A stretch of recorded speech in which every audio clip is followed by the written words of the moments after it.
ဦးဇင်းတို့နမောတတတစ်ခေါက်ရုပ်ပြီးတော့နောက်တစ်ကားတာတစ်ခုရှေ့ဆက်သွားပြီမယ်နမောတတဘဂဝတောအရဟတောသမ္မာသမ္ဗုဒ္ဓတ္တပယိနဘခွန်ဒါပြမကြီး၄ပါးထဲမှာနောက်ဆုံးပြမကြီးလျှောက်ခဲ့တဲ့စကားရဲ့အထောက်ခွန်အပရာဒီဝတ္တဘဂဝတောတဏိကေဣမံကာထံအဘာတိ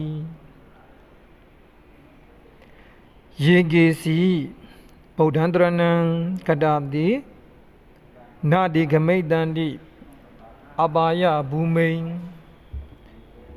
ယေကေစီဗုဒ္ဓံတရဏံကတတိနာတိဂမိတ်တန္တိအဘာယဘူမိန်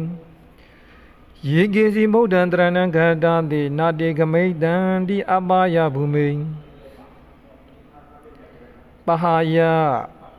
မာနုတံဒီဟံဒီဝကာယံပရိပုရိတံတိတိပဟာယမာနုတံဒီဟံဒီဝကာယံပရိပုရိတံတိတိယေကေစီဗုဒ္ဓံတရဏံကတတိနာတေကမိတ်တံတိအပါယភူမိပဟာယမာနုတံဒီဟံဒီဝကာယံပရိပုရိတံတိတိဟုတ်ပြီသူရဲ့မြန်မာပြန်အဓိပ္ပာယ်လေးက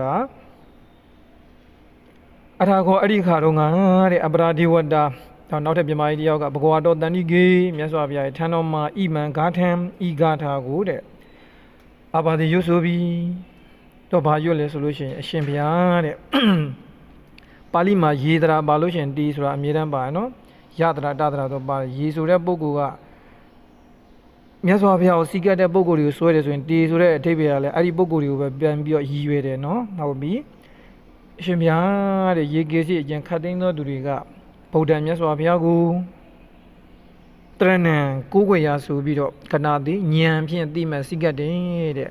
စီကတ်တဲ့နေရာမှာဉာဏ်ပါတယ်ပေါ့နော်အဒီတဲ့ဒီကအဲ့ဒီယတရာနဲ့ဆွဲထားတဲ့ဘုရားကိုစီကတ်တဲ့ပုဂ္ဂိုလ်တွေပြန်ဖို့ရည်ရွယ်တယ်ဒီအဲ့ဒီပုဂ္ဂိုလ်တွေကတဲ့ဘုရားစီကတ်တဲ့ပုဂ္ဂိုလ်တွေဘာဖြစ်လဲဆိုတော့အပါယဘူမိန်အပေ၄ပုံပေါ့နော်အဲ့ဒီအပေ၄ပုံကိုတဲ့ဂမိတ်တန်ဒီဆိုရောက်တာနာဂမိတ်တန်ဒီဆိုရင်ဒါမရောက်တော့တာပေါ့နော်အပေ၄ပုံကိုမရောက်တော့ဘူးတဲ့မာနုတန်ဒီဟံဒီလူဘဝလူစည်းစိမ်ကြီးကိုတဲ့နော်ပဟာယပဲစွန့်ပြီးတဲ့အခါမှာ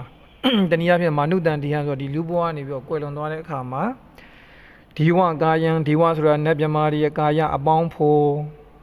ဒီခန္ဓာကိုယ်ရုပ်ကိုလည်းကာယလို့ပဲခေါ်တယ်နော်အစုဝေးဒီဝကာယံဆိုတာနတ်ပြည်ဆိုလိုတာနော်အဲ့ဒီနတ်ပြည်ကိုတဲ့ပရိပုရိတန်ဒီဖြစ်ကြပါလိမ့်မယ်တဲ့ပြည့်စေကုန်လည်းဖြစ်ကြပါလိမ့်မယ်ဆိုတော့နတ်ပြည်တို့ဒါရောက်မယ်ဆိုတဲ့အဓိပ္ပာယ်ပေါ့နော်ပရိပုရိတန်ဒီနတ်ပြည်မှာသွားပြည့်မယ်တဲ့မြန်မာလိုအဓိပ္ပာယ်ကတော့နတ်ပြည်တို့ရောက်မယ်ပေါ့နော်ဟုတ်ပြီပြန်ချုပ်ရမယ်ဆိုရင်ဒီကောင်ကကျင်ပုဂ္ဂိုလ်တွေကမြတ်စွာဘုရားကိုကိုးကွယ်ရလို့စီးကတ်တယ်တဲ့အဲ့ဒီဘုရားကိုစီးကတ်တဲ့ပုဂ္ဂိုလ်တွေအားလုံးအပေဘုံတို့မရောက်ဘူးတဲ့